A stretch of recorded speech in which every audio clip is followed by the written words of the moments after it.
be your host today, and today we're interviewing Student Body President Rebecca Romano. Welcome, Rebecca. Thank you, Lauren. It's great. So we're going to start with some basic questions. Where are you from? I'm from Great. Now, was Muhlenberg your first choice in college, or were you looking at other schools? Or I'm going to be honest with you, it actually wasn't my first choice.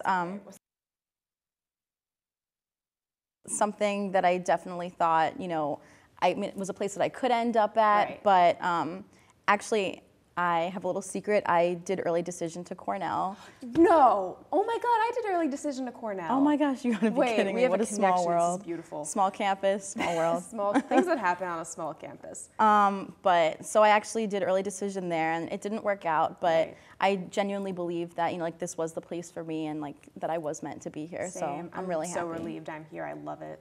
Yeah, me too. Anyway, so now that you are here, what is your major? I'm a political science major. Great. All right. So you are student body president this year. Did you have any leadership positions before coming into this role? Yeah, I always had leadership positions throughout my whole life. I was very involved in high school, and I was involved, in SGA there, and I was also the lead in my high school plays because I was really involved in theater. And then I also took on some minor leadership roles as a freshman. I was involved with Muhlenberg College Democrats, and I was involved as a representative in student government my freshman year as well. And then this year, on a whim, I decided to run for president. Oh, great things, great resume builders too. In this day and age. What challenges have come with being president as an underclassman? You're one of our youngest student body presidents ever. So what challenges have come along with that? Well, it's funny you say that. I feel that coming in as an underclassman, you're just kind of diving right into it. And it's a position that, you can never truly be prepared for because there's so much that comes with it. But I definitely feel like maybe having another year under my belt before I ran, like most people do, would have been beneficial. But it's not like it hindered me in any way. I knew this was the year that I wanted to start doing this, and I had prepared well enough over the summer. I had been here living with John Landau, who is our former president. So really? He taught me a lot of stuff that I felt like I needed to learn for preparation for president. And then I also took every advantage that I had prior to running in November when I came back in the fall to learn as much as I could before making the decision to run. Great. So far, what initiatives have you taken as president, and what would you like to see improved on campus? Well, the first thing that I think is student government's greatest issue is transparency. This is something that the organization has struggled with since day one from previous administrations. Student government was always seen as kind of like a family and an exclusive organization, and it's been very stereotypical that it's been mainly heavily populated by Greeks, which is totally fine, and that still kind of is the case.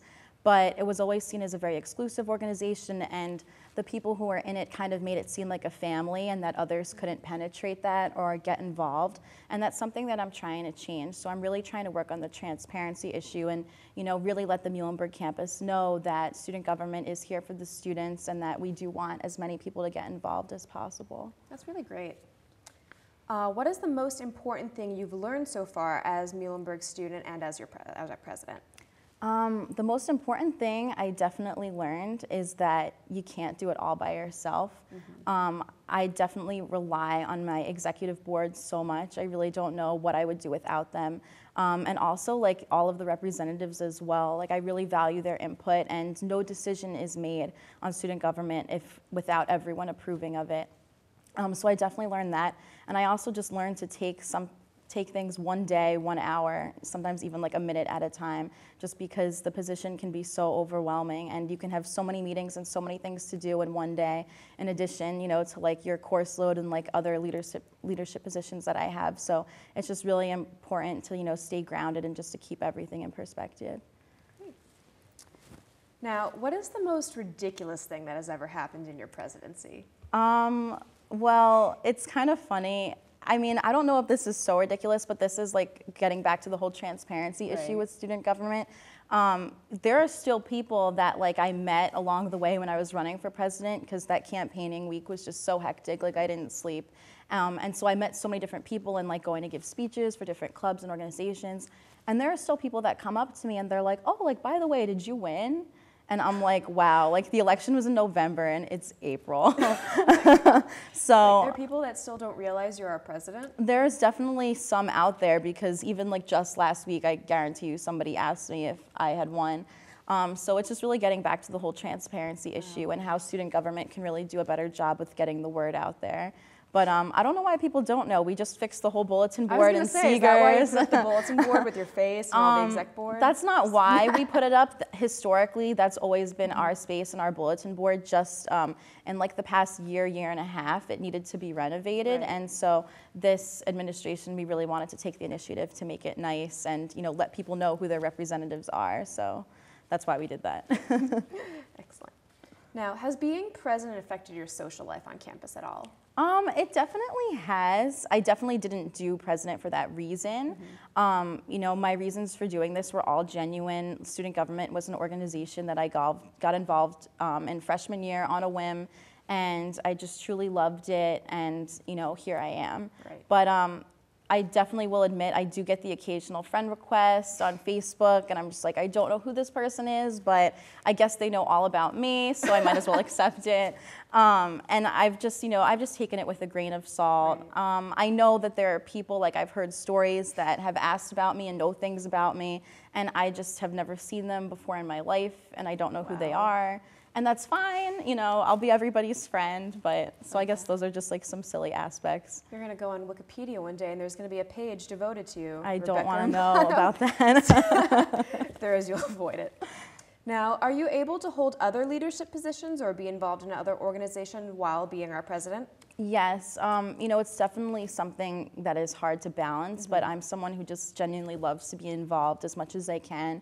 So as I said earlier, freshman year, I got involved with Muhlenberg College Democrats, so I'm currently the secretary of that organization, and I'm also very involved in my sorority, Phi Sigma Sigma, and I'm the social chair for them. So that's a lot of work too, because our social chair is also our formal chair, so I have like twice the work. But it's something that I busy student. truly love. Thank you. Now, what has motivated you to be so politically involved with student government and, as you've just mentioned, with college Democrats? Politics has always been something that in the back of my mind, I guess I've been interested in. I don't know where I'd take it in the future. I know I definitely want to go to law school. Where I'm going to take that, I don't know. Right.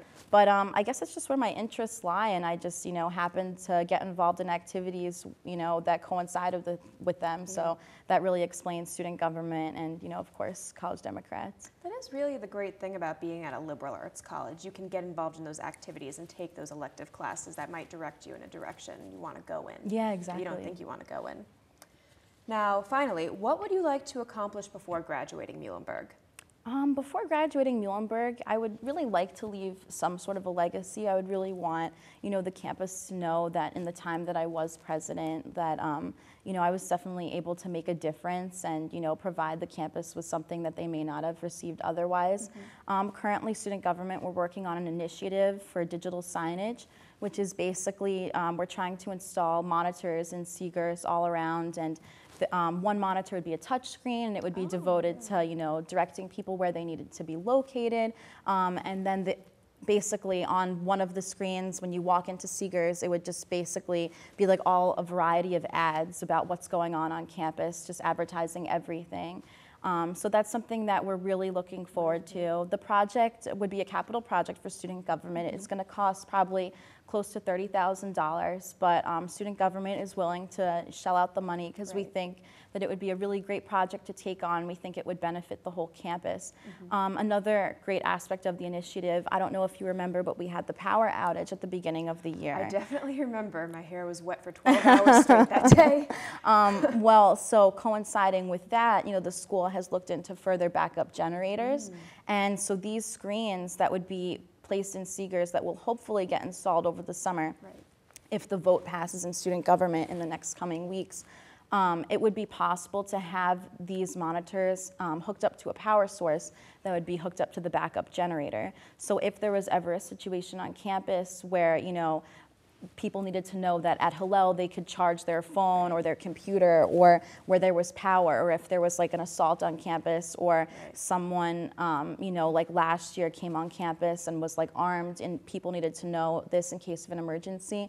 These would be broadcast on the monitors in Seegers, so anyone who was there would be able to get the message, even if they didn't have like the text message system or their email, if it wasn't available. So we think this could be a really positive initiative for the campus, and, you know, change, you know, the way technology is a little bit. It's also a green initiative, digital signage, and it's been something that student government has been looking into for previous administrations, but has never really come to fruition. So myself and this e-board and this assembly has really taken the initiative to, you know, really put forth this endeavor and kind of leave this behind as something we want to give to the student body as kind of a gift. That is a really great initiative, Rebecca. Thank you so much. I'm glad you approve. Great. Well, that's all the questions we have today. Thank you so much for coming in. Thank you for having me. It was my pleasure. Thank you. Well, that's The Late Show with NBC. I'm Lauren Zipkin. Have a great night, Muhlenberg.